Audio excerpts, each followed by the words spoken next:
Hello everyone, मैं अतुल स्वागत करता हूं आपका अपने YouTube channel study to the point पर, जहां हम लेकर आते हैं साप्ताहिक करंट अफेयर्स के मुख्यतः दो वीडियो, जिसमें उन सभी प्रश्नों को कवर किया जाता है जो हफ्ते भर में करंट अफेयर्स के लिए बहुत महत्वपूर्ण क्वेश्चन साबित होते हैं। यहाँ पर दोस्तों हम आपको बता दें कि केवल उन्हीं प्रश्नों को हम डिस्कस करते हैं जो परीक्षा की दृष्टि से महत्वपूर्ण हो। किसी प्रकार की खबर को हम करंट अफेयर्स में शामिल नहीं करते हैं, कि जैसा कि आमतौर पर आप समझते हैं, लेकिन वो केवल खबर होती है, करंट अफेयर्स नहीं होता है। तो दोस्तों देख लेते हैं हम जुलाई महीने के तीसरे वीक के पहला वीडियो यानी पार्ट 1 को देख लेते हैं 15 से 22 जुलाई के बीच का। और अगर आपको पीछे के जुलाई के करंट अफेयर्स के वीडियो देखने हैं तो आप हमारे चैनल में चेक कर सकते हैं वीडियो सेक्शन में जाकर। और दोस्तों आपको ये बता दें कि इसका जो PDF है वो आप हमारे डिस्क्रिप्शन में दिए गए टेलीग्राम लिंक से डाउनलोड कर सकते हैं। तो दोस्तों देखते हैं, पहला प्रश्न है, असद और कार्मेल असाल्ट बंदूकें भारत किस देश से खरीद रहा है? तो भारत ये बंदूकें किससे खरीद रहा है? इजराइल से खरीद रहा है। इजराइल की राजधानी की बात करें तो जेरूसलम इसकी राजधानी है। और यहाँ की मुद्रा की क्या कहते हैं दोस्तों? तो यहाँ की मुद्रा को कहते हैं नेसेट, यहाँ की मुद्रा को न्यू सेकल कहते हैं। यहाँ की संसद का नाम क्या है दोस्तों? नेसेट। यहाँ की मुद्रा दोस्तों न्यू सेकल है, न्यू सेकेंड। और यहाँ के प्रधानमंत्री जो हैं वो क्या हैं? बेंजामिन नेतन्याहू हैं। और यही अभी अभी चर्चा में इजराइल क्यों आया है? क्योंकि यहाँ पर एक बैंक है, इसका पहला डिजिटल बैंक जो बना रहा है वो हमारा कौन बना रहा है? हमारा कंपनी रही है जो भारत की टाटा बना रही है। यानी इजराइल का पहला डिजिटलीकृत बैंक जो बना रही है वो टाटा बना रही है।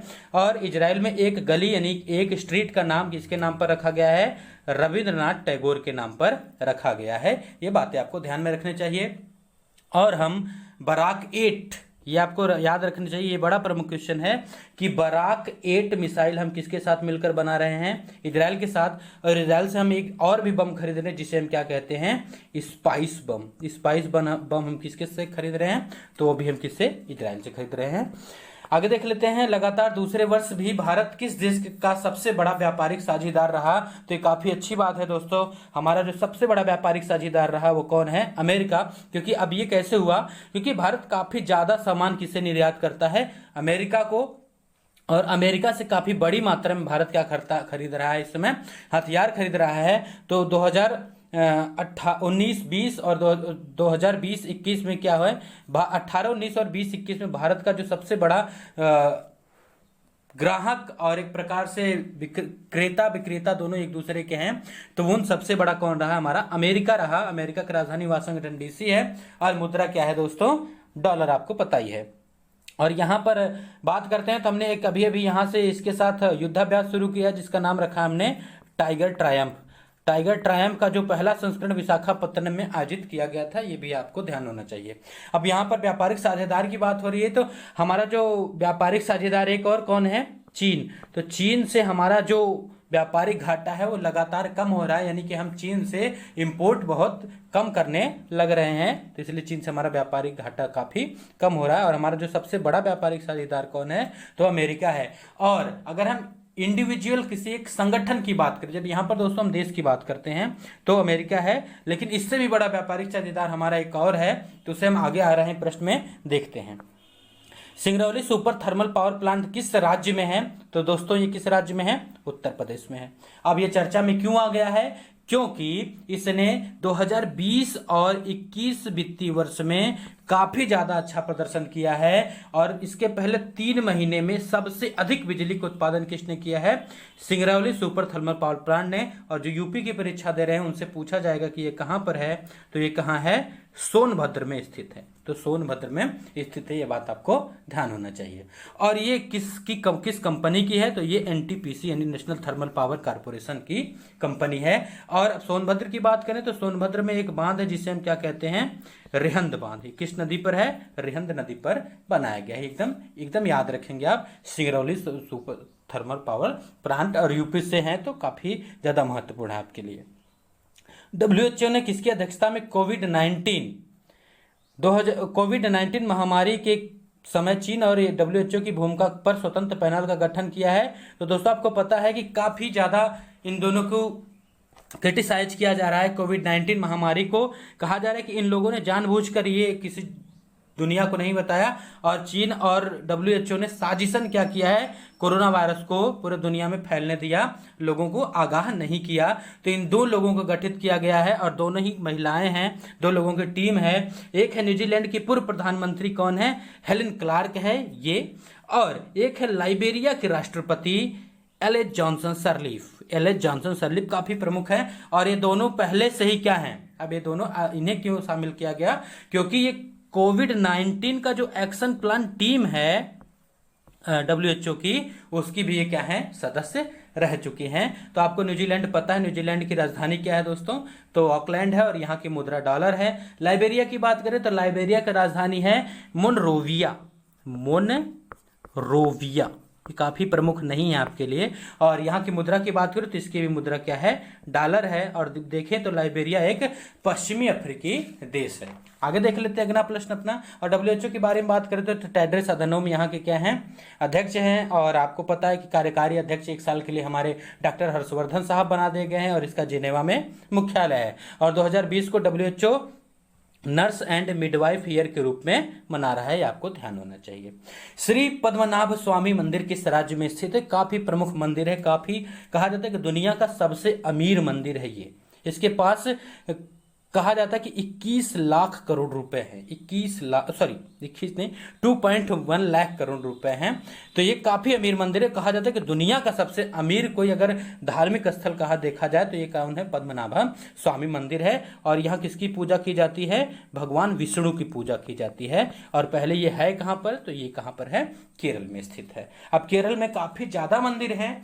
अब ये चर्चा में क्यों है, इससे पहले इसकी बात जान लें कि ये क्या है, कि यहां पर सुप्रीम कोर्ट में केस चला कि इस मंदिर की जो ट्रस्ट है इसका मालिक कौन होगा। तो यहां पर कहा जा रहा है कि जो त्रावणकोर के राजा, उनका परिवार इसका मालिक हुआ करता था, लेकिन कुछ लोगों ने इसकी चुनौती कोर्ट में दे दी। लेकिन सुप्रीम कोर्ट ने कहा नहीं, त्रावणकोर का जो राजशाही परिवार है वही क्या होगा, इसका ट्रस्टी, मुख्य ट्रस्टी होगा। तो ये काफी बड़ी बात है आपके लिए। तो पद्मनाभ स्वामी मंदिर से पूछा जा सकता है प्रश्न। अब यहाँ पर थोड़ी सी मंदिरों की और बात कर ले, क्योंकि हम देख रहे हैं कि यहाँ पर 2 प्रमुख और मंदिर हैं। एक तो आपको पता ही है प्रमुख मंदिर सबरीमाला, जहाँ पर भगवान अयप्पा की पूजा की जाती है। और तीसरा सबसे प्रमुख मंदिर ये पूछा जाता है वडक्कुनाथम मंदिर। वडक्कुनाथम मंदिर ये भी काफी प्रमुख मंदिर है जो कि केरल में स्थित है।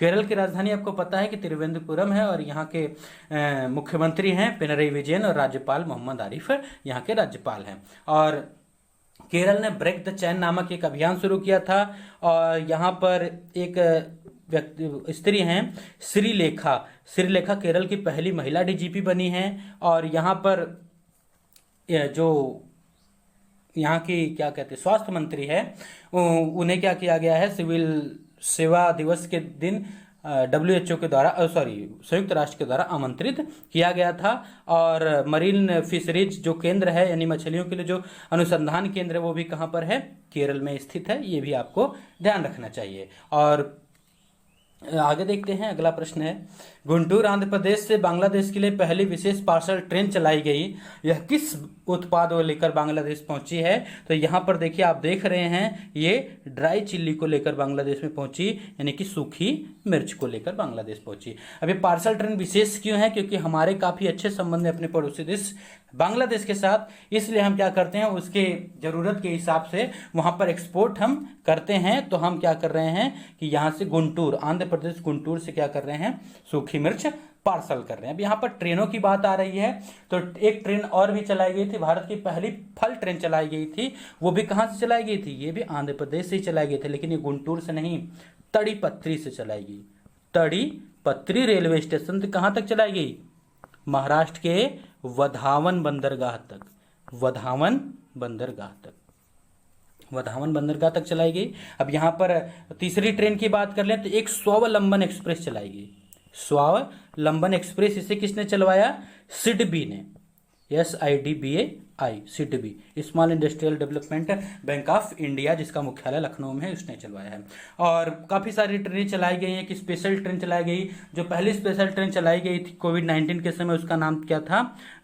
गरीब रथ। जो ट्रेन चलाई जा रही थी प्रवासियों को ले जाने ले आने के लिए, उसका नाम था गरीब रथ। ये भी आपको ध्यान रखना चाहिए। तो ट्रेन से संबंधित ये सभी प्रश्न हैं। अगर कोई आपको पता है तो आप कमेंट बॉक्स में और बताइए। हो सके तो आप वंदे भारत एक्सप्रेस कितने और कहाँ कहाँ चल रहे हैं, इनका भी कमेंट बॉक्स में उत्तर दे सकते हैं। बहादुर सबवन किस फसल की एक किस्म है? तो दोस्तों ये सबसे बड़ी प्रमुख बात है कि ये प्रश्न आपसे पूछे जा सकते हैं। धान, यानी कि आप चावल भी कह सकते हैं, लेकिन ये धान की एक क्या है? किस्म है, जिसे विकसित किया गया है। और ये किस प्रकार की किस्म है? पानी रोधी, यानी कि जल रोधी इसे कहते हैं। पानी रोधी में लिख रहे हैं समझने के लिए। पानी रोधी यानी कि जल रोधी किस्म है, यानी कि अगर ज़्यादा पानी, यानी कि अगर ये धान का पौधा है, अगर इसके यहाँ तक भी पानी भरा हुआ है तो ये आसानी से वहाँ पर सर्वाइव कर लेगा, जो कि आमतौर पर धान के पौधे नहीं कर पाते। अब यहाँ पर थोड़ी सी और बात कर लें चावल के बारे में। तो रंजीत सबवन और स्वर्ण सबवन दो पहले से ही जाल धान रोधी क्या हैं? किस्में उगाई जा रही हैं। और ये तीनों किस्में कहाँ उगाई जा रही हैं? असम में, क्योंकि असम में काफ़ी बाढ़ आता है और उसी बाढ़ वाले क्षेत्र में इन सभी धान के फसलों को लगाकर उगाया जाता है। तो रंजीत, स्वर्ण और बहादुर, तीन याद रखेंगे। रंजीत, स्वर्ण, बहादुर नाम याद रख सकते हैं ऐसे ही। रंजीत, स्वर्ण, बहादुर एक नाम है और तीनों ही क्या है? जलरोधी धान की किस्में हैं। और यहाँ पर एक और चावल की किस्म आई है, सह्याद्री मेघ। एक नई किस्म की चावल तैयार की गई, यानी कि एक टाइप ऑफ क्या है? राइस है। तो ये सह्याद्री मेघ है।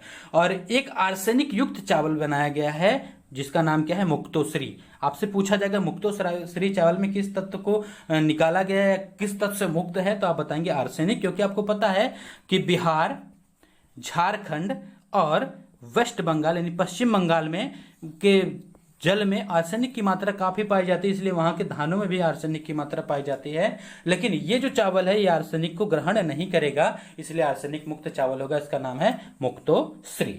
मणिपुर में एक चकहाओ नामक चावल है, इसे क्या दिया गया है? GI टैग दिया गया। मणिपुर का चकहाओ नामक काले चावल को GI टैग दिया गया। और इसी के साथ बात कर लेते हैं, राष्ट्रीय चावल अनुसंधान केंद्र कहाँ पर है? तो दोस्तों कटक ओडिशा में है। कटक एक जिला है और ओडिशा राज्य में स्थित है ये। और एक चावल अनुसंधान केंद्र का क्षेत्रीय कार्यालय जो खोला गया है वो कहाँ पर खोला गया है? वाराणसी के अंदर खोला गया। आपसे पूछा जा सकता है, वाराणसी से जो प्रश्न एकदम इंपॉर्टेंट होते हैं आप याद रखेंगे कि राष्ट्रीय चावल अनुसंधान केंद्र का एक क्षेत्रीय कार्यालय कहाँ खोला गया, तो आप बताएंगे वाराणसी के अंदर खोला गया है। किस भारतीय को एशियाई विकास बैंक का उपाध्यक्ष बनाया गया है? तो इनका वो नाम है दोस्तों अशोक लवासा, जो हमारे क्या हैं? चुनाव आयुक्त हैं। देखिए हम वो दोस्तों बात कर रहे हैं चुनाव आयुक्त की, हम मुख्य चुनाव आयुक्त की बात नहीं कर रहे हैं। अगर हम मुख्य चुनाव आयुक्त की बात करते हैं तो कौन हो जाते हैं? सुनील अरोड़ा हो जाते हैं। आपको पता होना चाहिए कि जो चुनाव आयुक्त होते हैं वो 3 होते हैं और इन तीन में से ये क्या होते हैं? मुख्य होते हैं। इन्हीं को मुख्य चुनाव आयुक्त कहा जाता है। तो अशोक लवासा क्या होंगे? हमारे एशियाई विकास बैंक में उपाध्यक्ष होंगे। लेकिन अगर अध्यक्ष की बात करेंगे तो वो कौन है? मतात्सुगु असाकावा। मतात्सुगु, आप बार बार रिपीट करते रहिए, आ जाएगा, कठिनाई हो रही हो। मतात्सुगु असाकावा जो कहाँ के हैं? जापान से हैं। और एशियाई विकास बैंक की बात करें तो इसकी मुख्यालय जो कहाँ पर है? मनीला, फिलीपींस में है। कुंडुलियोंग कहा जाता है, लेकिन ये प्रमुख नहीं, मनीला आप याद रखेंगे। उस जगह का नाम याद नहीं रखा जाता, उस शहर का नाम याद रखा जाता है, तो आप ये याद रख सकते हैं। तो देखते हैं आगे, अगला प्रश्न है। और यहाँ पर थोड़े से हम ऑप्शन की बात कर लें कि राजीव टोपने क्या बनाए गए हैं? जो वरिष्ठ कार्यकारी समिति होती है वो वर्ल्ड बैंक की, उसके क्या बनाए गए हैं? सलाहकार बनाए गए हैं। अरविंद कृष्ण IBM के CEO बनाए गए हैं। और तुषार मेहता हमारे क्या बनाए गए हैं? CGA, solicitor general of India. CAG नहीं, CGA। मानव संसाधन विकास मंत्रालय ने डिजिटल शिक्षा के लिए कौन सा एक दिशा निर्देश जारी किया है? तो दोस्तों उस दिशा निर्देश को क्या कहा जा रहा है? प्रज्ञाता। अब प्रज्ञाता का फुल फॉर्म है युक्ति पोर्टल। आपको पता है कि मानव संसाधन विकास मंत्रालय ने सत्यभामा हमारे कोल इंडिया लिमिटेड ने जारी किया, कोल मंत्रालय ने जारी किया था। और स्वयं भी किसका है? ये तीनों पोर्टल किसके हैं? आपके मानव संसाधन विकास मंत्रालय के हैं। तो दोस्तों आगे देखते हैं। अब यहाँ पर थोड़ी सी इसकी बात तो थोड़ा सा यहाँ पर देख लिया जाता है।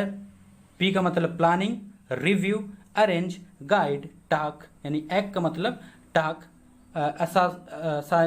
Assign, track and appreciate. यानी कि अगर आपको लर्निंग करनी है, अगर आपको ऑनलाइन लर्निंग करनी है तो सबसे पहले आपको क्या करना है, प्लान करना है, फिर उसका रिव्यू करना है, फिर उसे अरेंज करना है। अरेंज का मतलब व्यवस्थित करना है, फिर किसी की गाइडेंस में ये काम होना चाहिए, और फिर टॉक होगी यानी कि बात होगी, और फिर क्या करेंगे, असाइन। असाइन का मतलब क्या होगा, उसे प्रूफ, एक प्रकार से मंजूरी दी जाएगी, फिर उसे ट्रैक किया जाएगा कि क्या ये ऑनलाइन शिक्षा सही से चल रही है। फिर उसके बाद अगर अच्छा होता है तो उसे क्या किया जाएगा, अप्रिसिएट भी किया जाएगा। हमारे मानव संसाधन विकास मंत्री की बात करें तो वो कौन है, रमेश पोखरियाल निशंक हैं, और ये कहाँ से सांसद हैं, तो हरिद्वार उत्तराखंड से सांसद हैं। आगे देख लेते हैं, इफ द ब्लीड, यानी उसका नाम मतलब है अगर खून निकला। पुस्तक के लेखक कौन है, तो उसका नाम, इनका नाम है स्टीफन किंग। स्टीफन किंग है। और रस्किन बॉन्ड ने अभी अभी एक पुस्तक लिखा था जिसका नाम क्या था, इंडियाज पोयम के बारे में लिखा था। और जेके रोलिंग आपको पता है कि हैरी पॉटर की लेखिका हैं। जो बाइडेन आपको पता है कि डोनाल्ड ट्रंप के खिलाफ क्या कर रहे हैं, चुनाव में मैदान में इस समय है। एपिस्टार 6D किस देश की एक हाल ही में प्रक्षेपित उपग्रह है, तो दोस्तों ये उपग्रह किसका है, चीन का है। तो चीन ने अभी अभी एक नेविगेशन उपग्रह लॉन्च किया है, और इसी को हम यहाँ पर देख रहे हैं। और ये जो उपग्रह छोड़ा गया है दोस्तों, ये किससे छोड़ा गया है, उसके रॉकेट का नाम है केवल 3B, बड़ा छोटा सा नाम 3B है, इससे छोड़ा गया है। अब यहाँ पर एक बात कर लें कि भारत का विश्व का जो सबसे बड़ा रेडियो टेलीस्कोप बनाया गया, किसने बनाया, चीन ने बनाया। उसका नाम क्या है, फास्ट है। और चीन की जो अंतरिक्ष एजेंसी है उसे कहते हैं China national space agency, Chinese national space agency इसका पूरा नाम है। चाइनीज, अब चाइना के बारे में कोई बात नहीं होगी, चाइना बहुत प्रमुख नहीं है आपके लिए। ब्रिटेन को प्रतिष्ठित, वैसे बहुत सारी बातें होती है चाइना के बारे में, हम यहाँ पर बहुत ज़्यादा प्रमुख बातें नहीं इसलिए नहीं करेंगे, अब जान ही लें, नहीं तो आप सोचेंगे कि बहका रहे हैं। चलिए बता देते हैं, यहाँ पर न्यू डेवलपमेंट बैंक का मुख्यालय है आपके शंघाई में, और यहाँ पर AIIB एशिया इंफ्रास्ट्रक्चर बैंक का भी मुख्यालय है, और यहाँ पर सेंटो में पैरा ओलंपिक खेल भी होने वाले हैं, ये भी आपको पता होना चाहिए। और एशिया की जो सबसे बड़ी नदी है सांगपो, ये कहाँ पर है, सॉरी सांगपो नहीं, यहाँ एशिया की जो सबसे बड़ी नदी है यांगत्से-कियांग, ये भी कहाँ पर है, चाइना के अंदर ही स्थित है। और दक्षिण चीन सागर में आपको पता है टेंशन चल रही है, और वहाँ पर काफ़ी अमेरिका ने हथियार भेज रखे हैं। अब देखते हैं अगला, ब्रिटेन के प्रतिष्ठित ग्लोबल ह्यूमैनिटेरियन अवार्ड 2020 का टॉप पब्लिसिस्ट का अवार्ड किस भारतीय को दिया गया, तो ये भारतीय का नाम है दोस्तों सचिन अवस्थी। अब सचिन अवस्थी काफ़ी बड़े कार्यकर्ता हैं, एक प्रकार से इन्वायरमेंटल कार्यकर्ता हैं जो मानवता के लिए काम करते हैं। तो इन्होंने क्या किया था, गंगा उत्तराखंड के हरिद्वार से चलती हैं और कहाँ तक आती हैं, मतलब प्रमुखता उनकी जो होती है वो वाराणसी तक होती है, काफ़ी ज़्यादा पवित्र मानी जाती हैं। तो उत्तराखंड से उत्तर प्रदेश के वाराणसी तक, यानी हरिद्वार से वाराणसी तक क्या किया इन्होंने, एक सफाई अभियान पूरा चला दिया पूरे गंगा में, और इसीलिए काफ़ी चर्चा में आ गए, क्योंकि नमामि गंगे प्रोजेक्ट में काफ़ी इन्हें मान्यता महत्वपूर्णता दी गई थी। तो ये इसीलिए इन्हें दिया गया क्योंकि ये मानवता की भलाई के लिए नदी की सफाई का काम करवा रहे हैं, उसका नेतृत्व कर रहे हैं, तो ये इन्हें इसलिए दिया गया, बात ध्यान रखेंगे। अब ह्यूमैनिटेरियन अवार्ड की बात करते तो एक ह्यूमैनिटेरियन अवार्ड कौन होता है, डैनिक काये, DANNY, डैनिक काये ह्यूमैनिटेरियन अवार्ड कौन देता है, तो ये देता है यूनिसेफ। यूनिसेफ किसे दिया उसने, तो प्रियंका चोपड़ा को ह्यूमैनिटेरियन अवार्ड ये दिया गया है।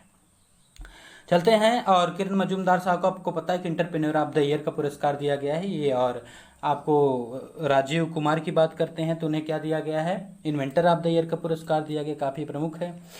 प्रधानमंत्री स्वनिधि योजना लागू करने वाला सबसे अग्रणी राज्य है, तो आपको पहले प्रधानमंत्री स्वनिधि योजना के बारे में जानना चाहिए कि दोस्तों जो सड़कों पर क्या करते हैं, ठेले और खोमचे लगाते हैं, उन लोगों का रोजगार एकदम कोविड-19 के समय में बंद हो चुका है। तो जब अनलॉक की प्रक्रिया शुरू हुई तो इनके पास पैसे नहीं थे कि हम फिर से अपना रिवाइव कर सके अपनी दुकान को, यानी अपने जो रोजगार को। तो सरकार इसलिए इन्हें क्या कर रही है, बहुत ही न्यूनतम ब्याज पर 10,000 रुपये का क्या दे रही है, ऋण दे रही है, और इसी को नाम रखा है प्रधानमंत्री स्वनिधि योजना।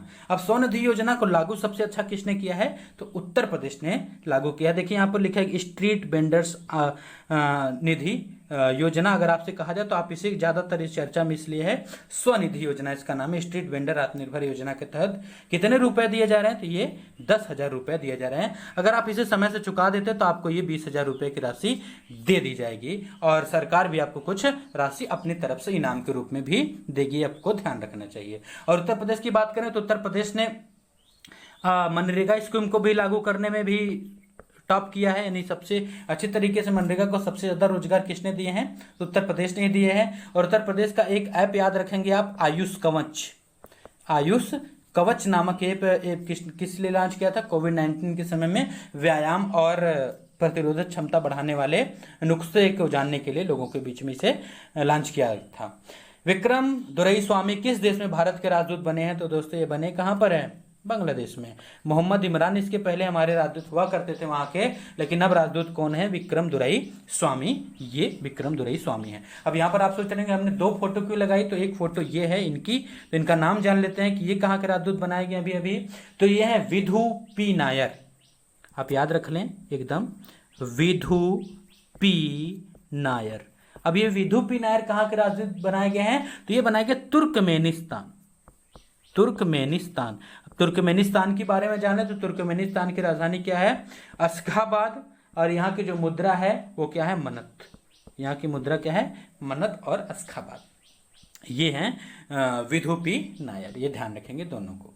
युवा कौशल दिवस कब मनाया गया? तो युवा कौशल दिवस जो मनाया गया है ये मनाया गया 15 जुलाई को। अब 15 जुलाई को मनाया गया तो ये क्यों मनाया जाता है? क्योंकि कौशल जो विकास मंत्रालय हमारा है इस दिन क्या करता है?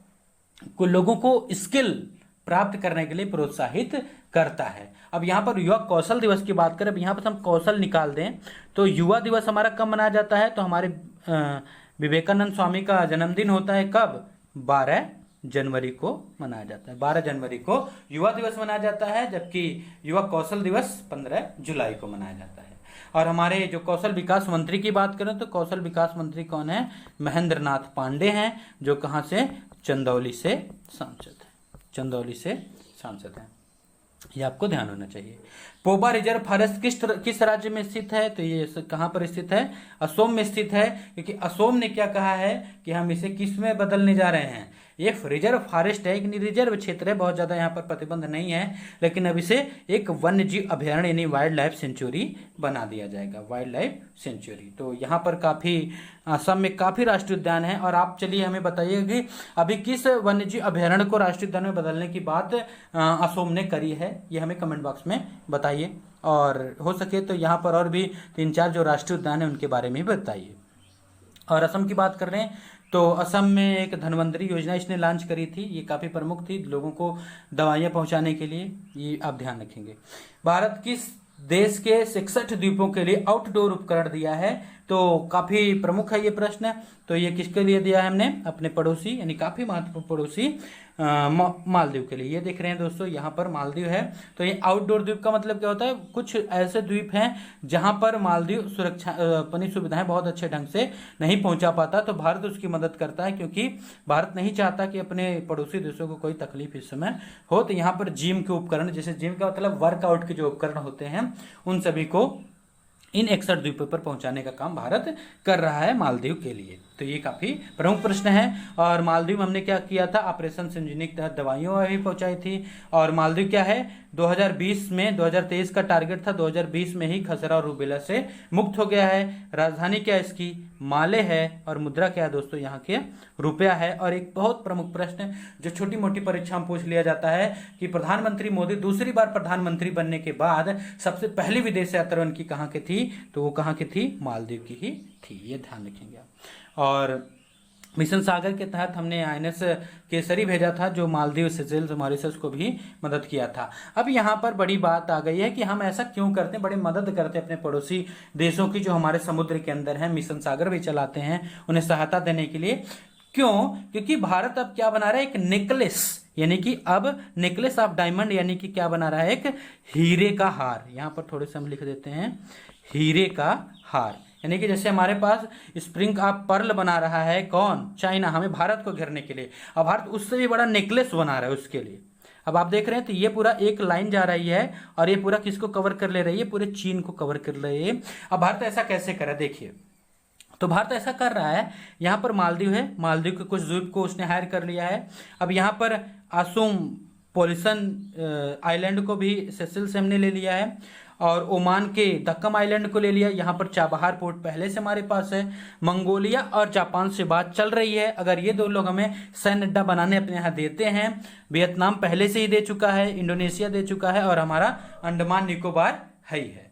तो इन सभी को लिए क्या किया जाएगा, लेकर एक स्प्रिंग बनाया जाएगा आपके लिए, हीरे का हार, जिसे क्या कहा जाता है, नेकलेस।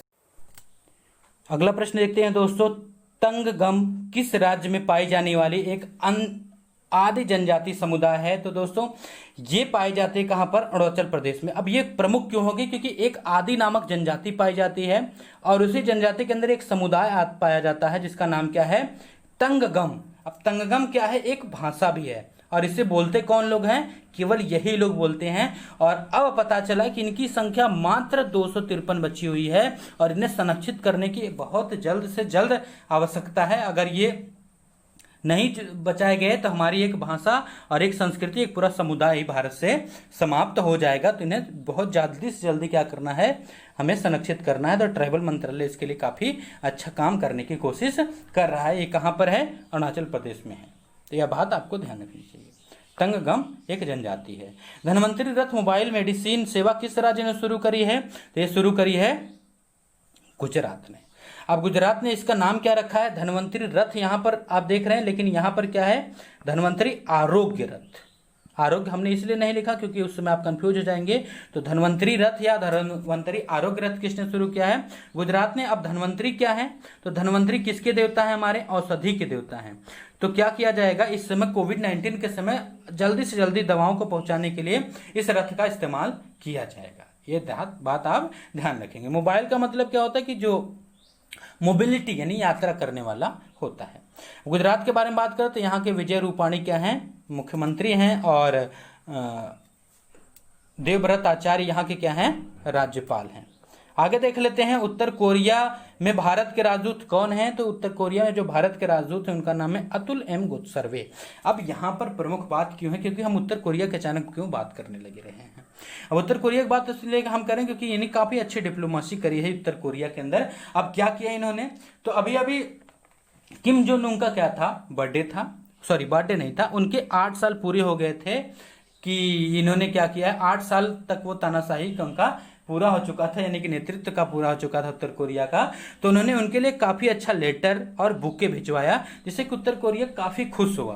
क्योंकि भारत ऐसा बहुत ज़्यादा करता नहीं, क्योंकि उत्तर कोरिया से काफ़ी अच्छे रिश्ते हमारे हैं नहीं, लेकिन फिर भी भारत से काफ़ी खुश हुआ और पूरे वहाँ की मीडिया में पूरा बहुत बड़ा चर्चा हो गया। नेशनल टीवी पर इसकी चर्चा हुई कि भारत ने हमें विदाई दी है, और उसका नेशनल अखबार में भी छाप दिया गया उसे। इसलिए काफ़ी महत्वपूर्ण है कि ये छोटी छोटी चीज़ें जो आपके सामने नहीं आ पाती उनके बारे में आपको याद रखना चाहिए। अतुल एम गोत्सर्वे। अब यहाँ पर केवल यही बात नहीं होगी, यहाँ पर एक बात और हो सकती है कि उत्तर और दक्षिण कोरिया को जो अलग करने वाली लाइन होती है उसे क्या कहते हैं, 36 डिग्री लाइन। 36 डिग्री लाइन उत्तर और कोरिया के बीच को की जो सीमा है उसे कहते हैं।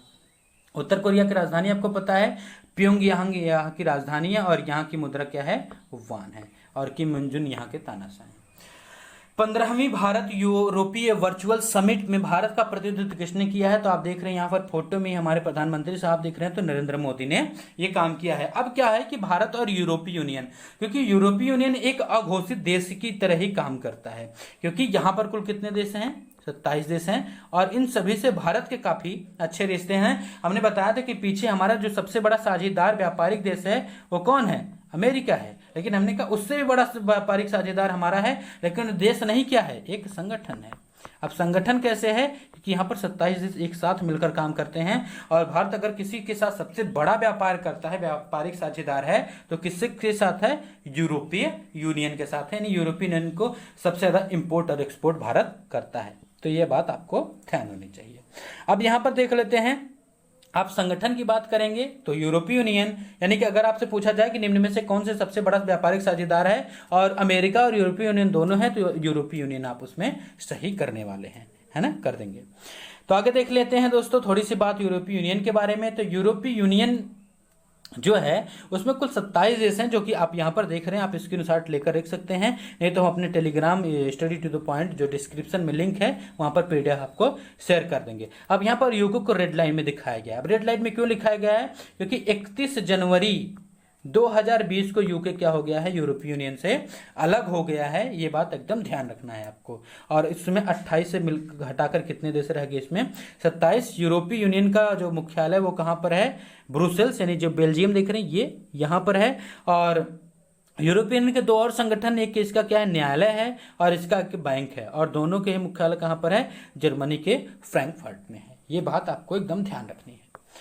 आगे देख लेते हैं भारत 2020-25 तक अपने जीडीपी का कितना प्रतिशत स्वास्थ्य पर खर्च करेगा। तो भारत काफी चिंतित है अपने स्वास्थ्य को लेकर, और ये 2025 तक 2.5% अपने जीडीपी का खर्च करने लगेगा, यानी एक्सपेंडिचर बढ़ाकर कितना कर देगा? 2.5%। और भारत के जीडीपी अगर आप देखेंगे तो भारत की जीडीपी है $2.72 ट्रिलियन डॉलर।